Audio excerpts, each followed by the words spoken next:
جس کی حد بندی کوئی نہیں ہے۔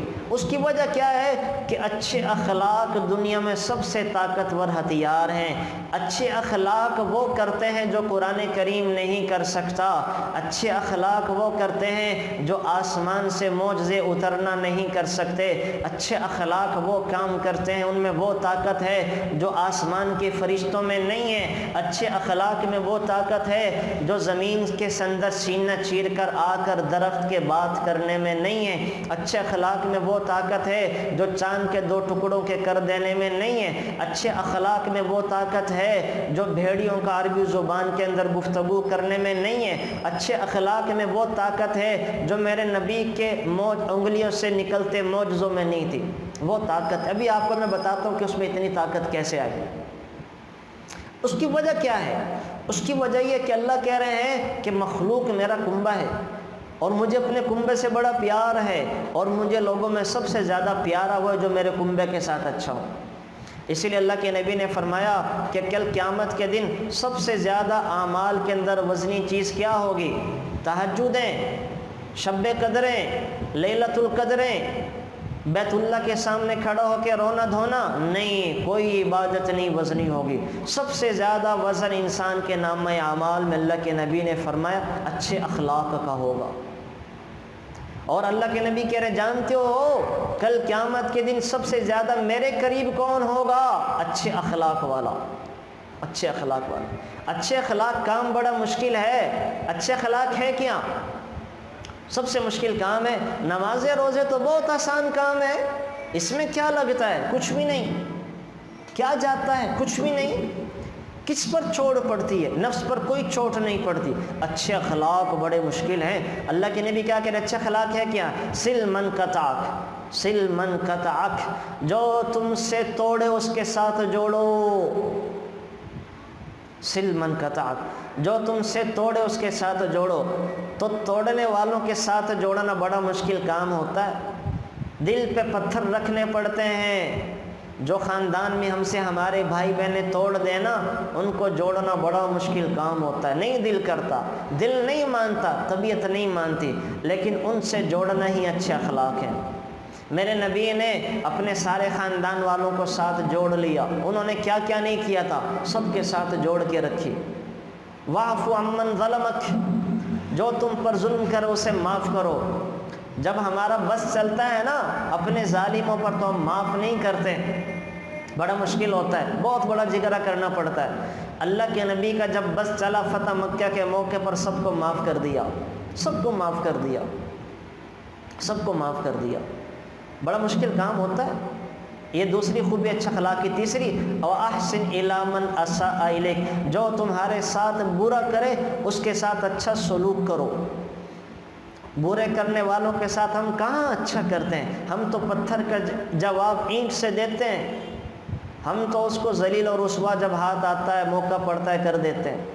اللہ کیا کہہ رہے ہیں؟ اللہ کے نبی اچھے اخلاق کیا ہیں؟ وَأَحْسِنْ إِلَىٰ مَنْ أَسَاءَ إِلَيْكَ، جو تمہارے ساتھ برا کرو اس کے ساتھ اچھا کرو۔ ابو سفیان فتح مکہ کے موقع پر، ہر موقع پر ابو سفیان اللہ کے نبی کے خلاف لشکر لے کر آئیں۔ خندق کے موقع پر، احد کے موقع پر، ہر موقع پر اللہ کے نبی کو قتل کرنے کی کوشش کر رہی ہے، لیکن یہی نبی خدا جب ان کا ہاتھ پڑا فتح مکہ کے موقع پر تو لوگوں سے کیا کہہ رہے ہیں کہ جو ابو سفیان کے گھر میں چلا گیا وہ اس کو کوئی قتل نہیں کیا جائے گا، اس کو پناہ ہے۔ اللہ اکبر۔ کون ایسے کرتا ہے کہ اپنے ساتھ ظلم زیادتی کرنے والوں کو عزتوں سے نوازا جائے؟ ابو سفیان کے گھر کو عزت دی جا رہی ہے۔ ابو سفیان کے گھر میں وہی ہندہ ہیں جنہوں نے اللہ کے نبی کو سب سے زیادہ تکلیف دی تھی، اللہ کے نبی کے چچا کا کلیجہ چبا کے، ان کے آنکھ ناک کان کاٹ کے نکال کے، اسی گھر کو اللہ کے نبی عزت دے رہے ہیں۔ کیا کہہ رہے ہیں کہ جو ابو سفیان کے گھر میں چلا گیا وہ امن سے ہے، عزت میں ہے، وہ عزت میں ہے، وہ عزت میں۔ تو اچھے اخلاق بڑے مشکل کام ہیں، کہاں کرتے ہیں ہم کب کس کو عزت دیتے ہیں؟ جو ہماری بچیوں کو طلاقیں دے دیں، جو ہمیں رشتہ دینے سے انکار کر دے، جو ہماری میراث کھا جائے، جو کاروبار میں ہمارا نقصان کر دے، جو ہمارے بچوں کو برا بھلا کہیں، ہم کب ان کو عزت دیتے ہیں؟ ہم تو ہمیشہ ان کو ذلیل کرنے کی کوششیں کرتے ہیں، کب عزت دیتے ہیں؟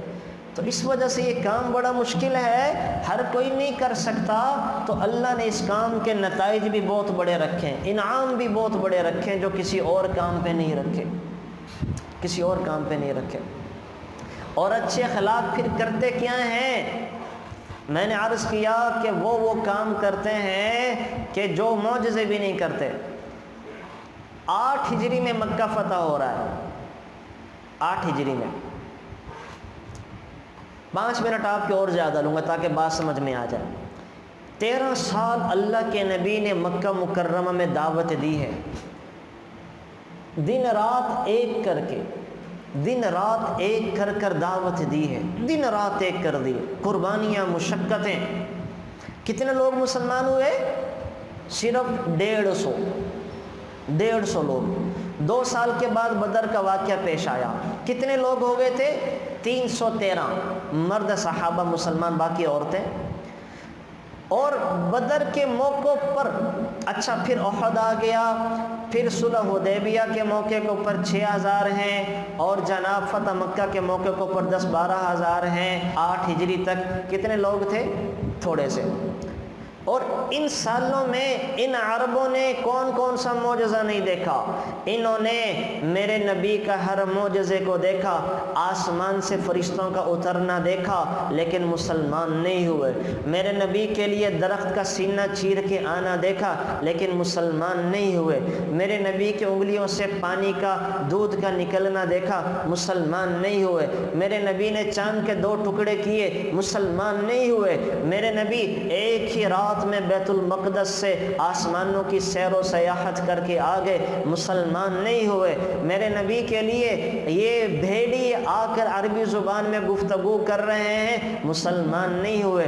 میرے نبی کے لیے بے شمار معجزے اور دیکھے، مسلمان نہیں ہوئے۔ فتح مکہ کے موقع کے اوپر، فتح مکہ کے موقع کے اوپر جب آپ علیہ الصلوۃ والسلام کا ہاتھ پڑ گیا اور آپ علیہ الصلوۃ والسلام کے سامنے سارے کھڑے ہوئے ہیں اور یہ کہہ رہے ہیں کہ آج ہماری خیر نہیں ہے، اور آج ہم نے جو کچھ کیا تھا، آج تو مسلمان جو ہم نے حضرت سمیہ پر ظلم ڈھائے تھے ان کا بدلہ لیں گے، جو یاسر کو ہم نے شہید کیا تھا اس کا انتقام لیا جائے گا، خباب کو جو قیلوں پر لٹایا کرتے تھے اس کا بدلہ لیا جائے گا، بلال کو جو گلیوں میں گھسیٹا کرتے تھے اس کا بدلہ لیا جائے گا، ابو فقیبہ کو ستانے کا بدلہ لیں گے۔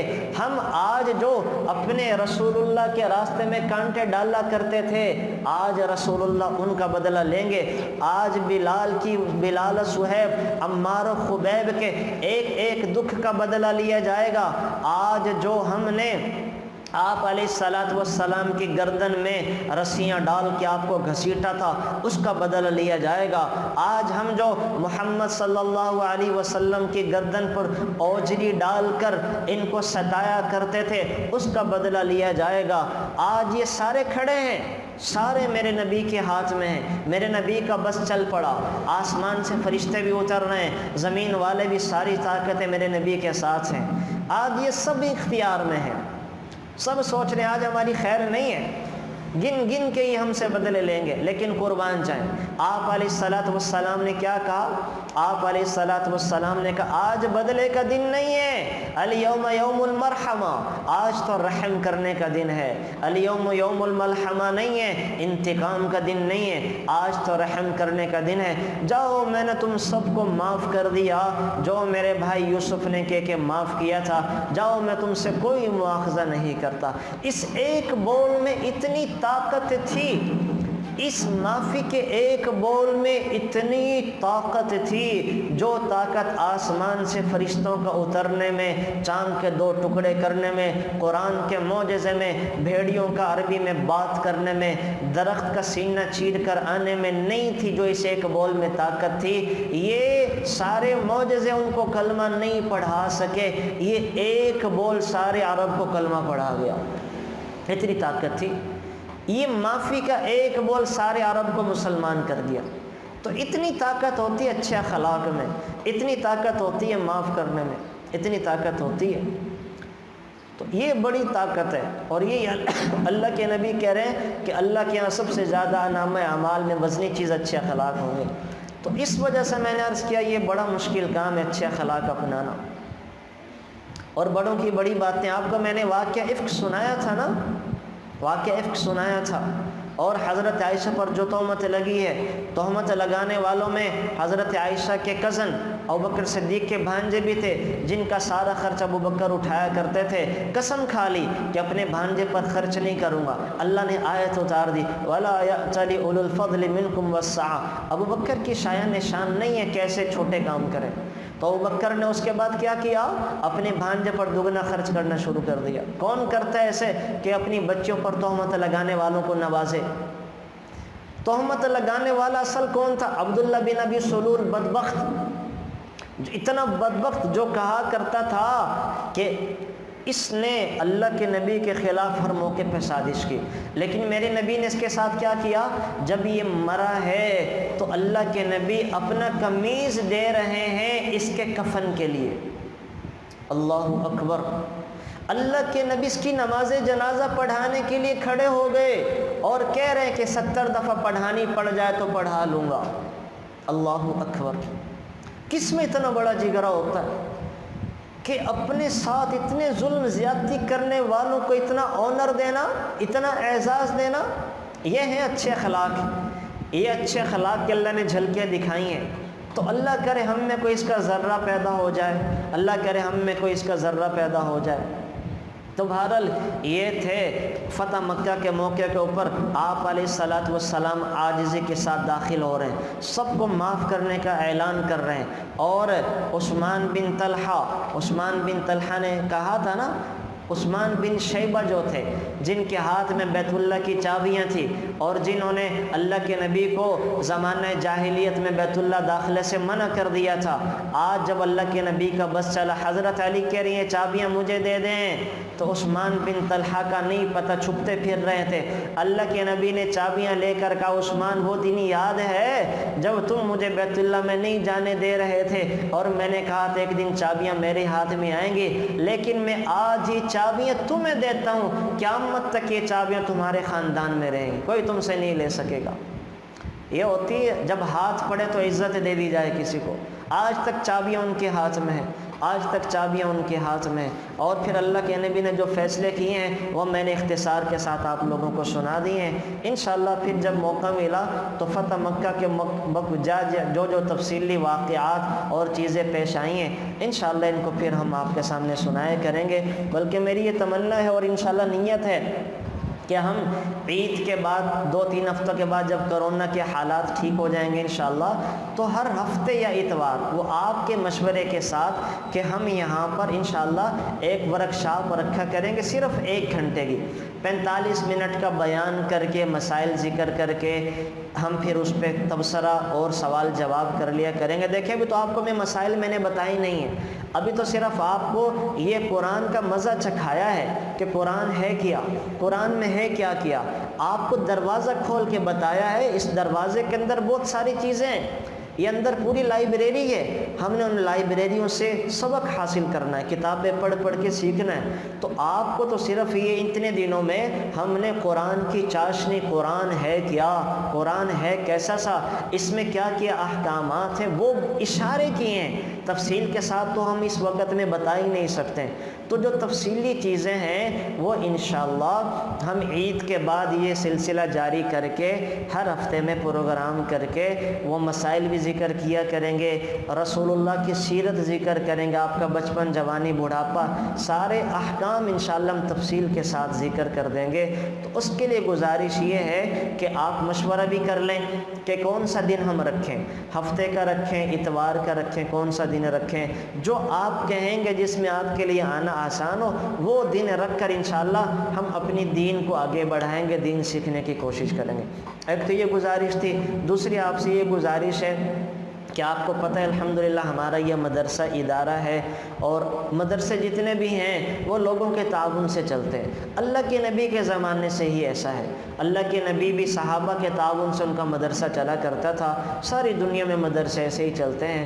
تو مدرسے تو جو ہیں اگر مدرسوں والے خود کمائی پہ لگ جائیں تو ظاہر ہے پھر یہ کام کیسے چلیں گے۔ میں الحمدللہ خود یونیورسٹی کے اندر پروفیسر، میں ITU میں پروفیسر ہوں، لیکن میں وہاں سے چھوڑ رہا ہوں. کیوں؟ کہ وہاں وقت دینے میں وہاں بچوں کو اسائنمنٹیں اتنی ہوتی ہیں, کام اتنے ہوتے ہیں کہ میرے سارے عوامی کام متاثر ہو جاتے ہیں. پھر لوگوں سے میں مل نہیں سکتا, پھر میں اپنے دم والا کام نہیں کر سکتا, مسائل نہیں بتا سکتا لوگوں کے لیے, پھر میں بیانات کے لیے نہیں جا سکتا. حالانکہ ہم نے تو پڑھا اسی لیے کہ اللہ کرے ہم لوگوں کے کام آئیں, اللہ ہم سے اپنے دین کی خدمت لے لے.